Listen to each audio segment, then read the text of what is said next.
Ya untuk buka cabang, tiap cabang baru harus punya logo baru. 2 potensial area lagi yang akan kita buka. Dengan tentu saja konsep yang bisa saja mind blowing, karena kita memang sudah memprediksi bahwa ini akan diserbu.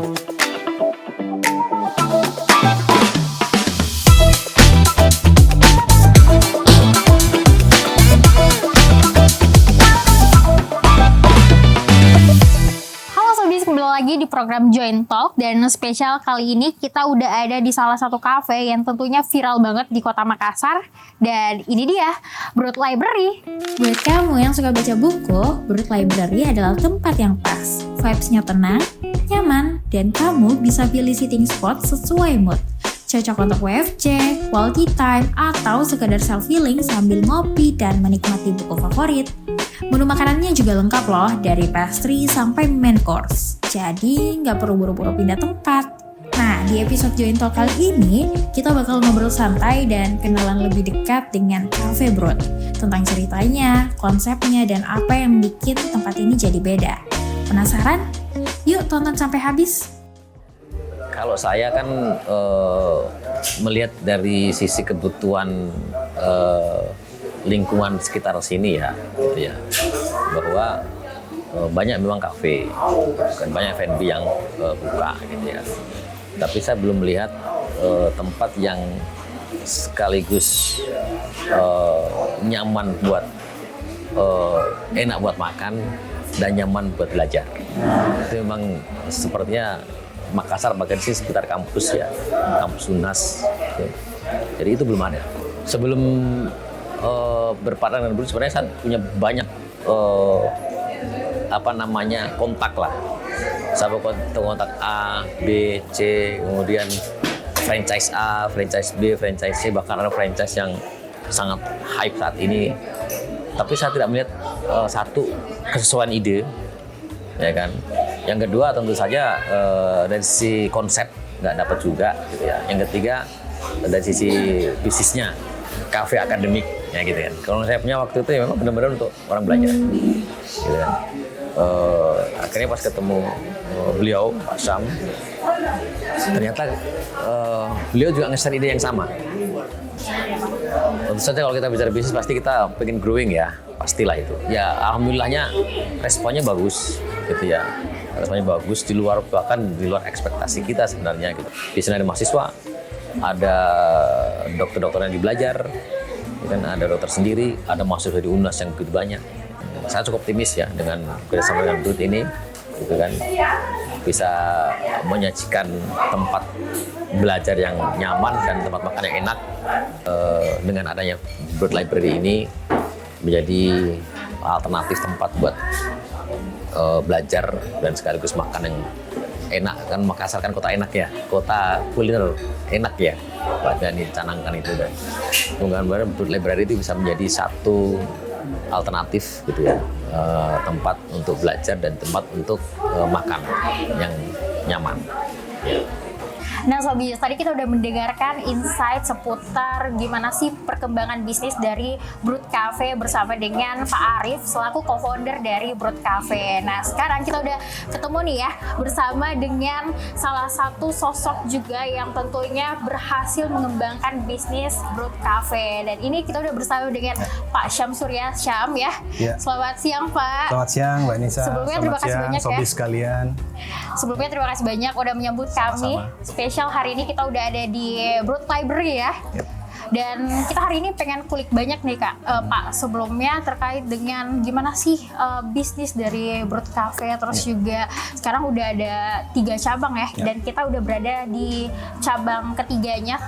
Dan super mewah, nyaman, comfy, luar biasa banget. Mungkin Pak boleh deh diceritain dulu nih, Cafe Brut ini udah berjalan berapa lama sih Pak? Oke, jadi perkenalkan ya, Sobi sekalian, saya Samsudin. Saya adalah sekarang Direktur PT Duta Selera Indonesia. PT Duta Selera Indonesia ini adalah perusahaan yang menjadi perusahaan dari brand Brut Library dan beberapa brand F&B lainnya. Jadi Brut ini sebenarnya sudah berdiri dari sejak 1 Oktober tahun 2023 Jadi basically sekarang masuki tahun ketiga, dan masuki tahun ketiga ini kita sudah baru saja meluncing cabang ketiga kita dengan konsep perpustakaan. Yep.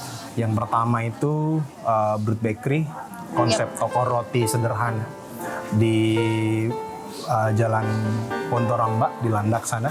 Yang kedua Brut Space, itu adalah cabangnya yang berupa kapal luar angkasa, dan yang ketiga ini cabangnya di Bumi Tamalan Permai atau BTP yang merupakan cabang terbaru dengan konsep perpustakaan gitu. Jadi memang sudah 3 cabang dengan masuki tahun ketiga berdiri. Oke, luar biasa banget ya. Nah, kalau boleh tahu nih Pak, cerita awal kenapa sih mau bangun bisnis F&B ini, dan lebih spesifik untuk membuat kafe-kafe dengan konsep yang sangat menarik? Oke, tentu saja dasarnya karena suka makan ya. Oke. Saya kebetulan memiliki pengalaman pernah berkuliah di luar negeri, yaitu di Belanda. Di sana juga saya memiliki kesempatan untuk jalan-jalan di beberapa kota lain, seperti misalnya Prancis, Jerman, Austria. Saya mencoba kulinernya mereka. Kemudian dari hobi itu kemudian saya kebayang untuk bagaimana kalau misalnya produk-produk yang digemari orang-orang di luar negeri, kemudian kita buat menjadi produk yang cocok dengan lidah lokal. Oleh karena itu, karena saya juga kebetulannya setiap hari melihat tulisan brut di Belanda itu, dari kata bread, dari roti, itulah kenapa saya kemudian membuat Brut sebagai sebuah brand pertama, karena saya pengen mengintroduce roti-roti artisan yang khas dari Prancis untuk kemudian bisa dinikmati secara harian oleh customer-customer kita di Makassar. Benar-benar luar biasa banget ya. Jadi memang filosofinya dari pengalaman pribadi ya betul, Pak. betul. Dan menarik banget ya untuk namanya sendiri dari Bapak kesehariannya di Belanda. Ya, luar biasa banget. Nah, kalau boleh tahu nih Pak, banyak kan kafe-kafe khususnya di Kota Makassar ya Pak, itu udah banyak banget kafe-kafe yang sebenarnya menyediakan juga nih pastry. Tapi menariknya Brut ini berhasil membuat konsep yang menarik dengan ada bakery in-house di coffee shopnya. Dari Bapak sendiri melihat konsep tersebut seperti apa? Apa sih awalnya yang men-trigger dan berani untuk membuat bakery di dalam suatu konsep coffee shop? Oke. Jadi sebenarnya kalau dilihat benang merahnya, Brut itu tiap cabang itu pendekatannya berbeda. Oke. Tapi ada satu benang merah yang sama, yaitu freshness atau kesegaran. Oleh karena itu di semua produk itu tidak ada yang memang instan. Semua produk yang dibuat itu adalah produk yang betul-betul handmade, dan kita pengen mengintroduce ke market bahwa roti-roti croissant itu bisa dinikmati dengan harga yang terjangkau. Oke. Dan selain itu juga fresh karena setiap hari dibuat. Dan karena alhamdulillah outletnya cukup ramai, jadinya juga perputaran produknya cukup kencang. Jadi memang itu dia yang pengen kita introduce, bahwa croissant dan roti-roti Prancis lainnya atau roti-roti dari luar negeri itu juga bisa dinikmati, bukan lagi milik kaum elit. Kaum menang mendinggun sudah bisa setiap hari makan croissant, karena di kita ada bahkan produk kita yang start dari 13.000, 15.000 dengan size yang besar dan juga dengan tetap bahan-bahan yang premium. Oke, menarik banget ya. Memang ingin menjangkau semua target pasar ya. Betul. Jadi tidak spesifik di kaum menengah dan juga kaum ke atas. Ya, Benar-benar menarik banget. Nah, dari 3 cabang nih ya Pak, ada nggak tantangan tersendiri dalam mengelola 3 cabang? Tentunya juga kan konsepnya beda-beda nih Pak. Berarti dari segi treatmentnya itu pasti beda. Dan Bapak sendiri gimana sih mengelola itu? Oke, memiliki 3 cabang dengan konsep yang berbeda tentu saja kesulitannya lebih dibanding memiliki konsep yang sama. Sesederhana ini saja, saya untuk buka cabang, tiap cabang baru harus punya logo baru, menarik, punya branding strategi yang baru, punya pendekatan yang baru dan target market yang bisa saja berbeda. Jadi buat kami selalu terasa cabang pertama, karena ketika kita buka, kita masuk sebuah daerah, berarti kita akan identitas baru nih. Yang sama cuman kan ini Brut gitu. Jadi misal kita mau masuk BTP, kita nggak mungkin sama dengan target market Brut Space. kita harus sesuaikan pendekatannya dengan target market BTP. Itulah kenapa kita riset dulu dan akhirnya kita mendeliver konsep yang seperti sekarang karena memang kita berusaha untuk beradaptasi. Jadi kesulitannya ya di situ. Selalu ada customize tiap cabang yang tapi kalau dari sisi kami itu seru rasanya. Jadi bukan hanya meng-copy paste cabang pertama di copy paste. Jadi semuanya nanti customer akan mengalami experience yang sama. Betul. Nah, kalau di kita pengen customer tuh kalau pengen merasa kafe di luar angkasa ya ke space. Pengen ngerasa alam-alam terbuka, kemudian bisa olahraga segala macam di bakery. Betul. Pengen baca buku sambil melakukan tugas segala macam ya ke library. Lebih gitu, Pak. Memang ada fokusnya masing-masing ya Betul. yang ingin dicoba dituangkan di situ. Oke. Dari kemudian Pak, ini kan udah ada 3 konsep. Inisiator ataupun yang create ide dari 3 konsep di Cafe Brut itu sendiri apakah Bapak atau ada tim gitu? Sebenarnya inisiator konsep itu dari customer kita sendiri. Oh gitu. Jadi dari riset yang kita lakukan kan tentu akan ada riset pasar dulu. Misal BTP ini sebenarnya butuh apa? Kan? Butuh tempat untuk bekerja yang nyaman, nugas yang nyaman, dan kita juga akhirnya riset kompetitor. Perusahaan dengan yang menyediakan jasa yang sama itu belum banyak. Jadi masih ada market di situ. Nah, data itulah yang kami terima. Kita converting menjadi sebuah konsep bisnis. Jadi kalau mau dibilang konseptor awalnya tentu dari customer setia kami juga yang kemudian terus memberikan masukan, Kak, buka BTP itu kayaknya udah tiap hari di-mention gitu kan. Bikin tempatnya nyaman buat kerja, Kak, gitu. Dan akhirnya kita wujudkan keinginan dari customer kita. Jadi kita mendengarkan benar-benar customer kita keinginannya apa.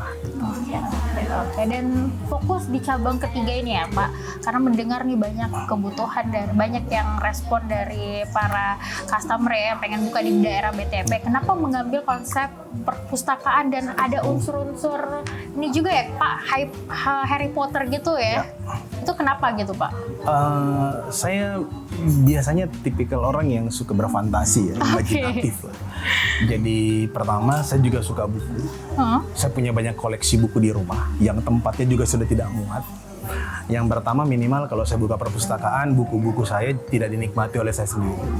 Customer pun bisa baca buku, mendapatkan pengetahuan dari buku saya dan bisa bebas untuk kemudian customer bisa baca, dan itu juga buku-buku berkualitas. Itu minimal yang bisa kita lakukan, dan saya rasa belum banyak juga tempat nongkrong yang menyediakan buku-buku berkualitas seperti di sini. Artinya kebanyakan tempat nongkrong itu cuma mengejar saja interior yang mewah, kemudian tempatnya enak buat foto-foto, tapi belum ada yang memang betul-betul serius untuk memberikan bacaan dan memberikan value positif. Jadi nongkrong itu bukan hanya persoalan main game Mobile Legend atau apapun itu, tapi kamu bisa sekali nongkrong itu menghabiskan satu buku, berarti kan kamu improving sebagai seorang pribadi gitu. Harapan saya tempat ini juga berkontribusi jadinya untuk membangun generasi muda kita. Dan memang sepertinya lokasinya juga sangat strategis ya, karena daerah sini tuh lumayan banyak kampus, sekolah dan segala macam ya. Ya, betul sekali. Oke. Nah, Pak, kalau dari segi itu kan Brut ini udah punya banyak cabang dan juga punya karakteristik yang cukup bisa menarik perhatian target pasar gitu ya. Tapi untuk masa depan ataupun visi yang sebenarnya dari awal di bank, kan awalnya tuh di Brut Bakery, apa ya Brut Bakery, itu visi awal dan visi yang sepanjang jalannya ini apakah udah sesuai atau seperti apa Pak? Sejauh ini sebenarnya visi kita sesuai, artinya on the track ya. Target kami tahun depan 2026 itu ada 2 potensial area lagi yang akan kita buka. Dengan tentu saja konsep yang bisa saja mind blowing. Ada satu potensial lahan bahkan kurang lebih 0,5 hektar kita lagi pengen develop, bahkan nanti mungkin akan menjadi Brut terbesar yang pernah ada, dan tentu saja itu merespon market. Jadi ketika di market area tersebut butuh pendekatan F&B seperti apa, kami akan menyesuaikan dengan itu dan mendeliver produk-produk terbaik untuk customer kita di sana. Oke, tapi nih Pak, karena punya 3 konsep yang berbeda, terus juga tadi Bapak sampaikan kalau di awal pembuatan cabang itu pasti dibikinkan logo baru nih. Betul. Dari Bapak sendiri bagaimana sih pandangannya terhadap brand identity yang sebenarnya Brut perkuat di awal, dengan adanya 3 konsep ini apakah menjadi buyar atau seperti apa? Saya orangnya eksperimental ya. Oke. Saya banyak belajar secara formal tentang marketing dan branding. Dari pendidikan formal itu saya belajar tentang konsistensi nge-branding gitu kan. Tapi kemudian sampai saat ini saya merasa justru pengen men-challenge itu. Ketika orang itu membuka semua logonya sama, saya pengen justru anti marketing. Pengen logonya beda, pendekatannya beda, warnanya beda.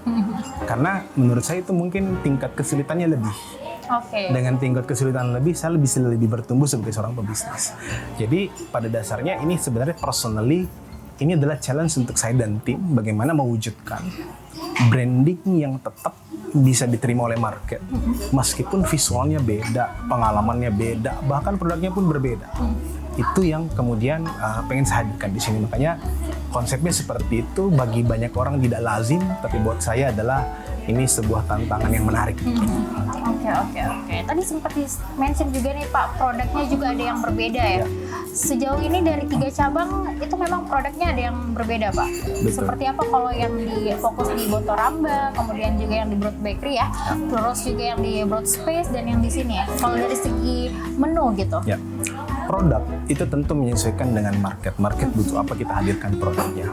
Pertama di sini tentu banyak orang yang lagi mau bekerja. Tentu saja bekerja itu butuh energi. Di sini tentu kita menghadirkan banyak menu-menu hot meals, menu-menu main kitchen, menu-menu makan berat yang kemudian tentu berbeda dengan cabang yang lain. Nah, itu yang kita lakukan. Nah, di sini berbedanya di situ. Sama beberapa pastry juga menyesuaikan.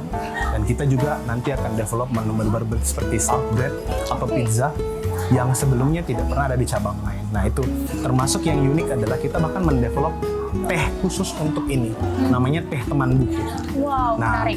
Teh teman buku ini kita develop untuk enak diminum sambil baca buku.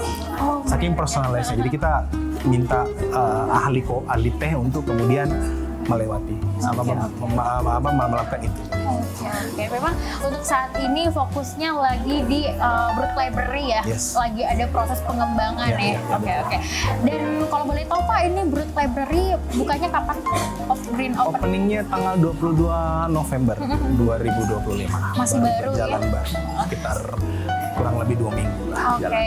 Sejauh ini selama 2 minggu ini Pak, Bapak melihat perkembangan dan juga daya tarik para customer itu seperti apa di Brut Library?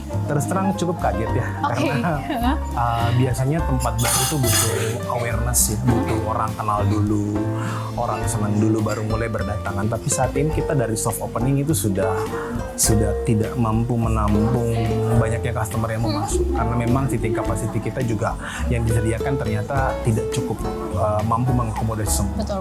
Jadi mungkin di luar ekspektasi, tapi memang segalanya bukan hanya kebetulan. Kita semua memang mempersiapkan itu sejak dari lama. Udah 6 bulan sebelumnya kita sudah training staff dengan baik, kemudian memberikan pengolahan ya. Karena kita memang sudah memprediksi bahwa ini akan diserbu. Karena memang market fit itu ya betul-betul dibutuhkan market, otomatis pasti orang akan datang dengan sendirinya karena ada kebutuhan di sini. Oke. Karena ini kan udah cabang ketiga nih Pak. Mungkin para sobis juga pengen tahu nih kalau dari Bapak sendiri apa sih tips keberhasilan untuk bisa ekspansi suatu bisnis hingga memiliki banyak cabang gitu? Oke, jadi untuk bisa berhasil dalam hal ekspansi, tentu saja harus memiliki fundamental yang kuat. Fundamental yang kuat itu apa? Fundamental itu adalah kita harus memiliki memang visi dari brand tersebut apa. Kemudian operational excellence. Memviralkan sebuah brand itu sangat mudah. Itu bagian termudahnya justru. Bagian terberatnya adalah memastikan operasionalnya berjalan dengan excellence. Makanan tidak lama keluar, kemudian minim komplain. Kemudian kita bisa konsisten memberikan pelayanan maksimal biar brandnya sudah setahun, 2 tahun, bahkan selama apapun. Itu mungkin yang lebih sulit ya. Jadi memang teman-teman yang memang ingin memiliki bisnis ekspansif yang baik, tentu saja dibenahi dulu fundamentalnya.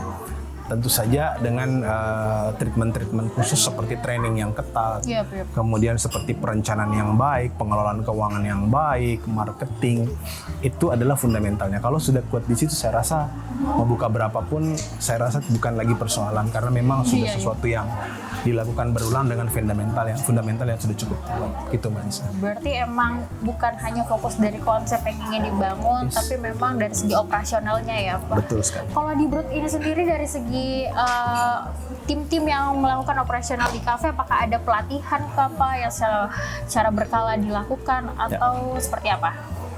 Oke, Brut ini kebetulan banget ya. Saya juga memiliki bisnis lain sebelum Brut, yaitu Duta Samudra Indonesia. Duta Samudra Indonesia ini adalah sekolah vokasi perhotelan kru kapal pesiar yang sudah berdiri 13 tahun.